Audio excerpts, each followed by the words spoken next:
Good morning, everybody. I would like to thank Vardhaman for including me in this program. I'll be just giving you an overview on corneal topography and tomography. I have no financial interest to disclose. As we heard from Dr. K.P. Reddy, millions of people undergo refractive surgery for correction of myopia, astigmatism, and hyperopia.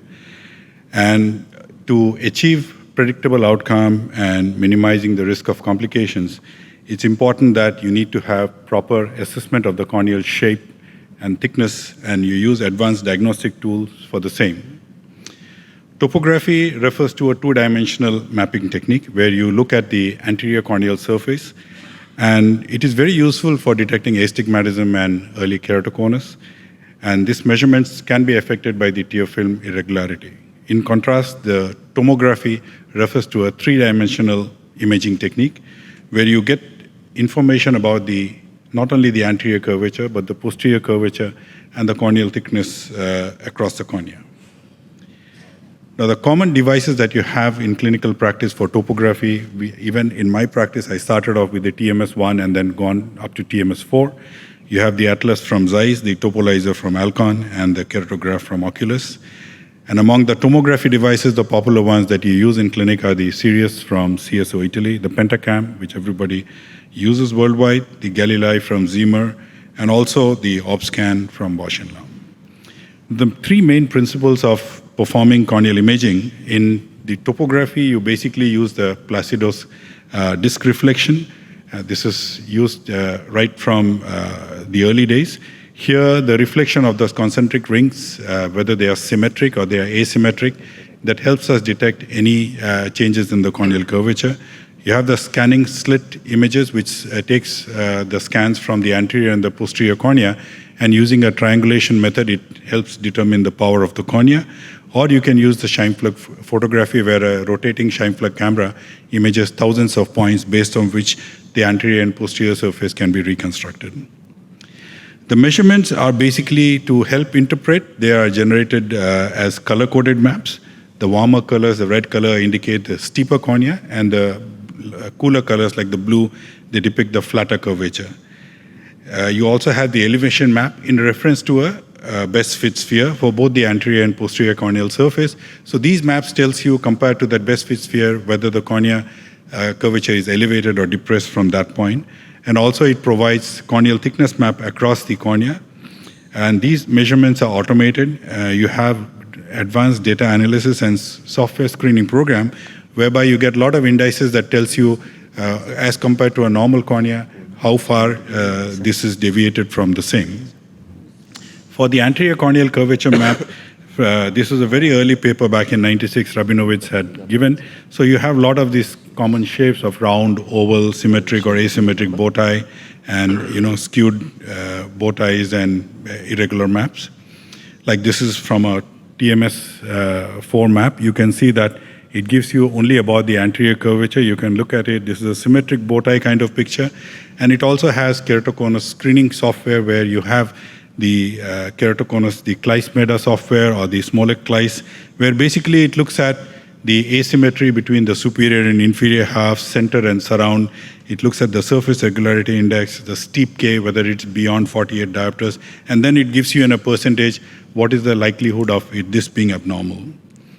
Also, the common map that we use is the axial curvature map, but there is another map called the tangential or the instantaneous map. So the axial curvature maps are a little bit more smoother because the differences in curvature are derived from a central axis, whereas the tangential curvature map don't take the central axis into consideration. It takes into account the local curvature. And if you look at, this is very useful when you look at the axial maps, is the first one, you look at the map, it looks like a nice central ablation, but it does not provide you significant information about what could be the optical zone.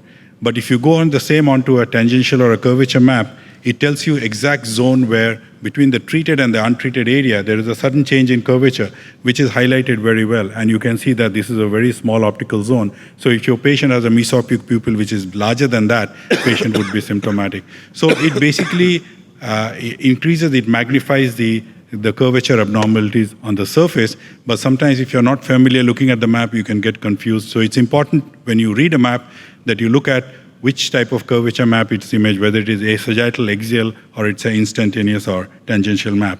Also pay attention to the color coding as well. You have something called the normalized or the absolute scale. A normalized scale is within a range of steep and flat K that's based on the map that's imaged. So it basically, the color coding can change in a normalized map. Whereas an absolute scale, the colors remain the same. It goes from a very low dioptric power of something like 15 or 20 and goes up to 100 in different steps. So there the color won't change. So ideally you should be looking at all your maps only in the absolute scale. And only when you want to highlight the changes a little bit more or you want to magnify them, you can look at a normalized scale to see what kind of variation you have on the surface. Otherwise, what happens is if different machines have different scales, if you don't take into account what color-coded scale you are looking at, just by looking at the color-coded map, you can get confused, especially if you're looking at keratoconus progression. In a different scale, it may look like early keratoconus. The same thing in a normalized scale may look as very advanced keratoconus with a lot of red color in the map.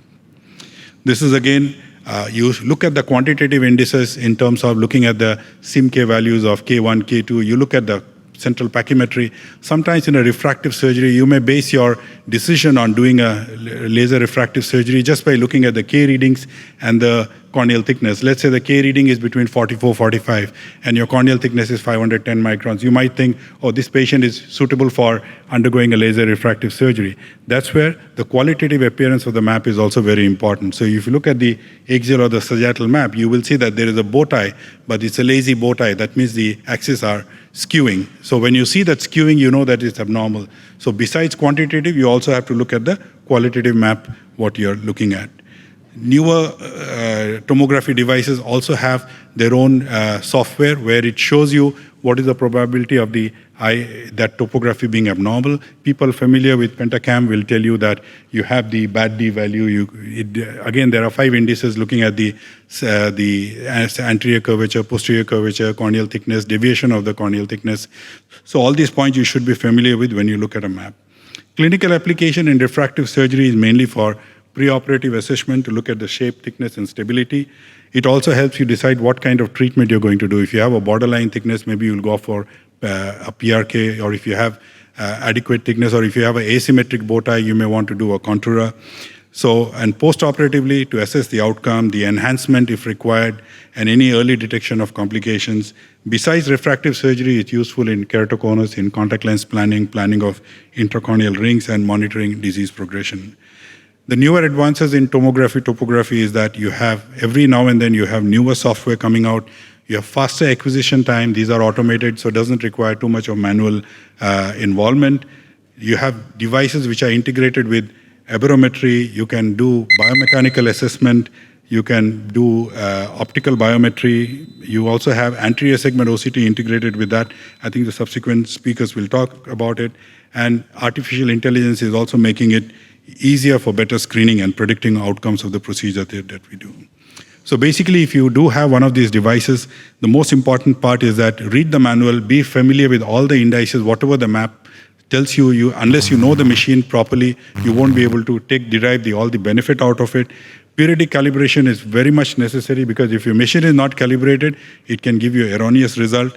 What you should do is in your clinic, if you have employees, you should, besides doing on a test target, you can keep repeating your tests on the employees that stay with you for a long period of time, so you exactly know if the measurements are varying. And you can always compare with additional devices to see that if you're getting a SIM-K reading in one, it should correlate with the reading in a different device. So if you have a proper functioning machine, your results will be more accurate. They are integral part of refractive surgery, plays a vital role in enhancing the precision and outcomes in refractive surgery. And integration with various other technologies in the future will make it much more easier for the refractive surgeons, and it will become a powerful diagnostic device. Thank you for your patient hearing. Thank you very much, Dr. Rajesh. That was a very crisp talk. In the 8 minutes you tried to convey your best. If all of you could be seated, we could take the questions as once the talk